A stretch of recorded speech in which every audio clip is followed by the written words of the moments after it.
China doesn't have any of that. None of it. There's no significant Chinese bond market. They don't have the infrastructure of banks and dealers I described. They don't have the physical infrastructure. And most of all, they don't have a rule of law. You can't trust the Chinese as far as you can throw them.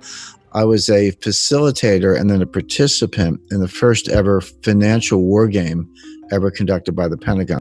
We did this at a top secret location called the Warfare Analysis Laboratory. One of the things we did there, I was on the China team. I wanted to make it realistic. So I said, let's lie, cheat, and steal, because that's what Wall Street does, and that's a more realistic game. So I recruited a friend of mine who's fluent in Russian to be on the Russian team, and I had dinner with him before we went down to the laboratory. And I said, look, here's the plan. I'm going to persuade my China team colleagues to basically announce a new gold standard. And we've accumulated enough gold, and we're going to say for now on, our currency is backed by gold. We're going to put the gold in Switzerland to keep everybody happy. We're going to issue notes from a bank created in London under English laws to keep everybody happy. Here's the thing. We're going to say from now on, if you want our exports, you have to pay for us in this new currency. We're not taking dollars anymore. And furthermore, and if you want some of this new currency, you can deposit your gold in Switzerland and the bank will issue you some currency, so you're in the system. Or you can trade with us and run a surplus, and then we'll pay you in the currency and you can use that to buy our stuff, or we'll give you loans. But one way or another, we're done with the dollar. And obviously this is very forward leaning, but the whole idea of a war game is to help the Pentagon think 5 or 10 years ahead. So the first thing that happened when you go to your embassy or conclave, you come out and you stand up at the podium, you announce your plans, and then everybody reacts and it's discussed, et cetera. The first thing that happened is there was a group. So we had the red team, the yellow team, the blue team, as the case may be, and they're all different countries or areas. But there's a white team, which are the referees. They decide what you did. And the first thing they did when we announced the gold move, they ruled it as an illegal move. They said, no, that's not in any of our scenarios. You can't do that. And I stood up, and about 100 people in the room. There's 3-star generals, CIA, FBI. I said, wait a minute. I said, this is a war.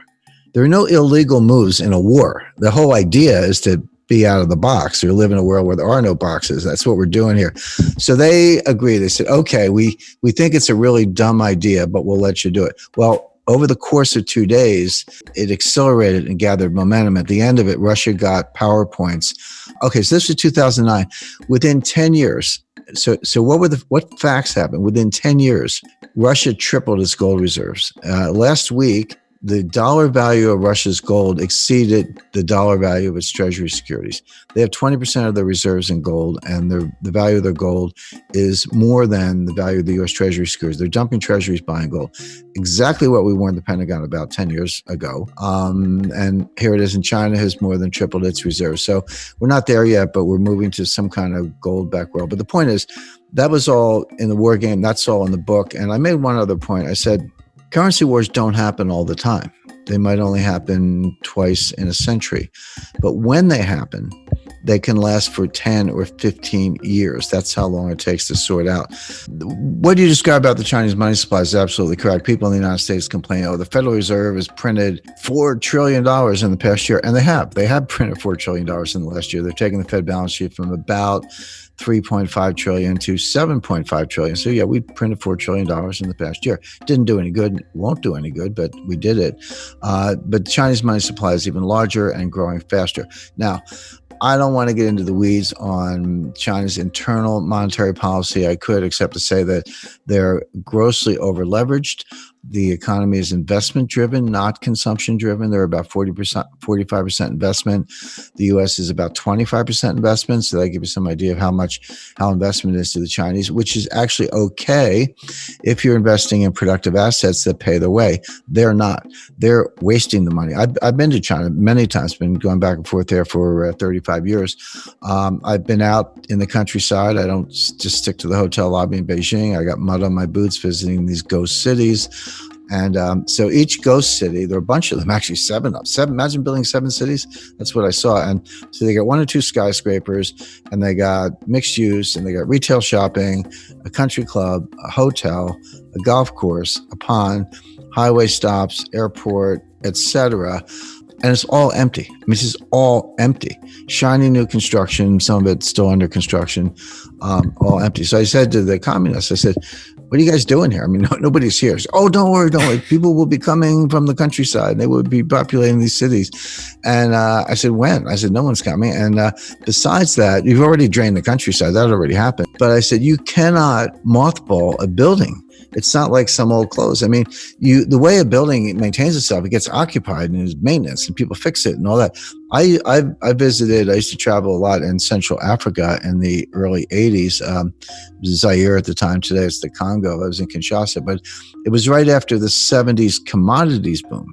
And they took the money, of course they wasted it, and they built these skyscrapers in Kinshasa, which is like a swampy, scary, funky, city. But there's a skyscraper, but the windows are falling out and there were rust stains running down the side and the elevators were broken. So it might have looked nice the day they built it, but it was never really used. And now it was literally, when I was there, it wasn't that much later after they built it, it was falling apart. So that's going to happen in China. My point being, if you apply, generally accepted accounting principles to their investment account, you would write it off the day they open the building because nobody's there. It's not worth anything. So they're wasting the money. They're over leveraged. They're overprinted. However, none of that has anything to do with the status of the Chinese yuan as a global reserve currency. The yuan is not a reserve currency. It will not be, probably in my lifetime, maybe never. And I'll tell you why. Because a lot of people don't understand what a reserve currency really is. You get a report from the IMF and it says, 60% of global reserves are in dollars, which is true, and about 25% are in euros, which is true. So 85% of global reserves are in dollars or euro, which means the only meaningful exchange rate in the world is the euro-US dollar cross rate. Everything else is working around the edges. You got some sterling and yen and Swiss francs and a couple other things. Aussie dollar is tiny, believe it or not, good currency, but not a big part of it. And China's like this kind of invisible 1% sliced down at the bottom. And China has $1.4 trillion in its reserves. But here's the point. It's not as if they have pallets of $100 bills stacked up in the basement of the People's Bank of China. They don't. You invest in securities. In other words, they're dollar-denominated securities. So it's not actually dollars. They're treasury bills, notes, and bonds denominated in dollars. So the thing that makes a reserve currency is not the currency, it's the bond market. You need something to invest in. Again, so you need a liquid bond market with different maturities, different interest rates. You need dealers, you need auctions, you need payment and clearance systems, you need repo or repurchase agreements, futures, options, when issued trading, custodians. The rule of law, there's a whole massive infrastructure, which we started working on when Alexander Hamilton was, advising George Washington, and we've been doing it ever since. And others, Bank of England has done the same. China doesn't have any of that, none of it. There's no significant Chinese bond market. They don't have the infrastructure of banks and dealers I described. They don't have the physical infrastructure. And most of all, they don't have a rule of law. You can't trust the Chinese as far as you can throw them. And so they have no chance of being a global reserve currency, none. Same with the Russian ruble, same with a lot of other currencies, same with Bitcoin. Show me the Bitcoin bond market. Maybe you can get my attention, but not sooner. So none of those are going to replace the dollar.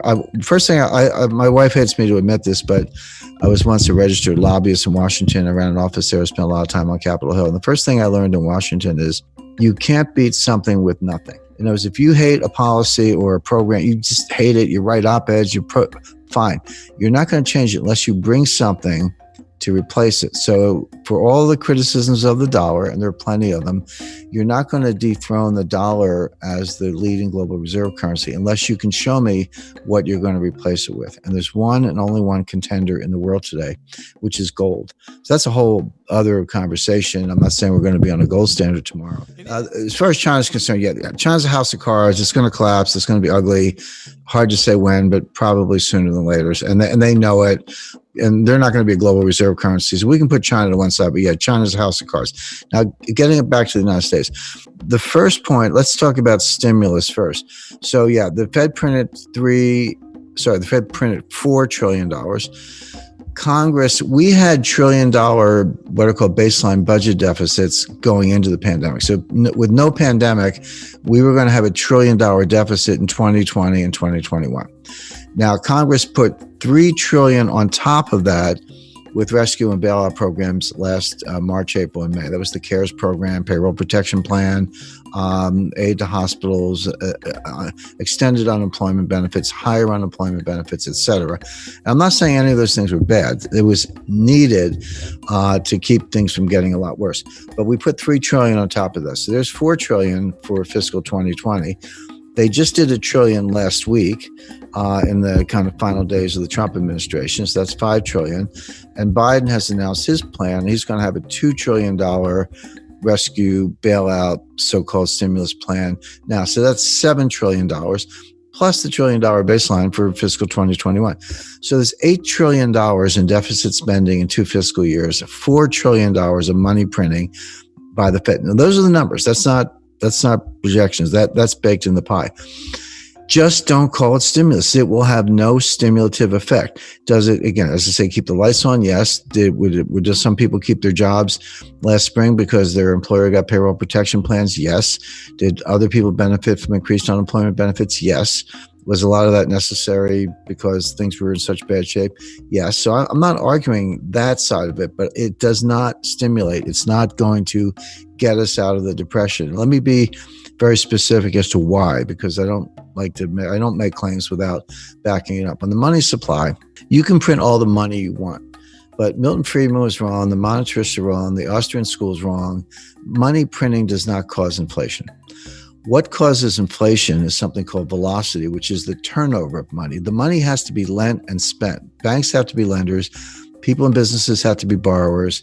You have to be spending it, get it in circulation, in other words, in order to potentially to have some inflation. And that's the technical name for that is velocity. Velocity is dropping, sinking like a stone. And by the way, it's been dropping since 1998. It dropped faster in the 2008 crisis. It's dropping faster today, but the trend has been very steeply down for the last 22 years. And so, nominal GDP, so the dollar value of all goods and services, leaving aside inflation, that's what we mean by nominal value. Nominal value of gross domestic product is money supply times velocity. How much money is there and how much does it turn over? Multiply one by the other, and that's your nominal GDP.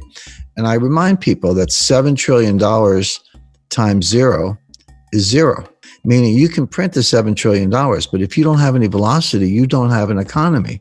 And so you can understand monetary policy is a desperate race between increasing money supply and declining velocity.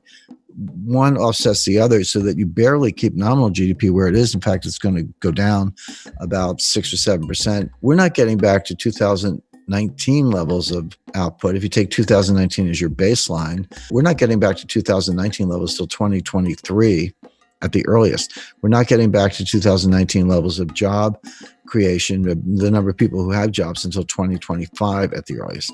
That's why I call it a depression, not a recession. Now flip over to fiscal policies. Like, hey, they're sending everybody $2,000 checks, and they are. The people are going to get those checks. And so the Wall Street, which usually gets things wrong. That's the first thing you got to know about Wall Street, because they don't really care about you. They care about rap fees and how they make money. So they're saying, all right, they're going to send out the $2,000 checks, and people are going to get those checks, and they're going to run right out. And they're going to buy a car, a refrigerator, paint the kitchen, whatever it may be. No, the first two things are true. They're going to spend the money, and they're going to borrow the money, and they're going to send people the checks. But when people get the checks, they're not spending it. What they're doing, they're saving it. They're either paying down debt, which is equivalent to savings, or they're putting the money in the bank, which is savings.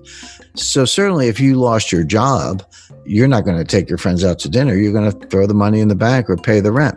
But even if you didn't lose your job, you look around, like maybe your spouse lost his job. Maybe your neighbor lost his job. Maybe you think you're next, like you have a job, but you're worried you're going to get fired next week.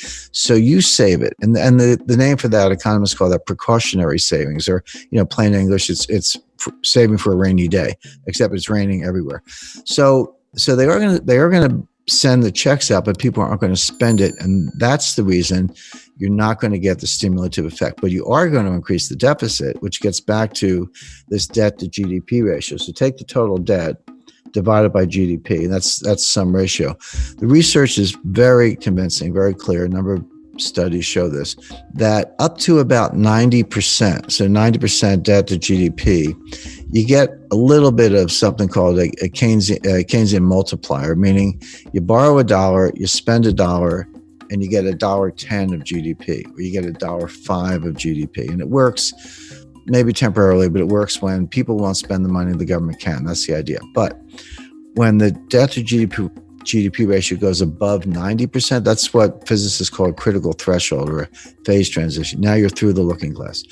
Now the Keynesian multiplier drops below 1, meaning you borrow $1, you spend $1, but you only get 90 cents of GDP. But meanwhile, the debt went up $1. So what's happening to the debt to GDP ratio? This is going up dollar for dollar, but this is going up 90 cents on the dollar. So the ratio is getting worse.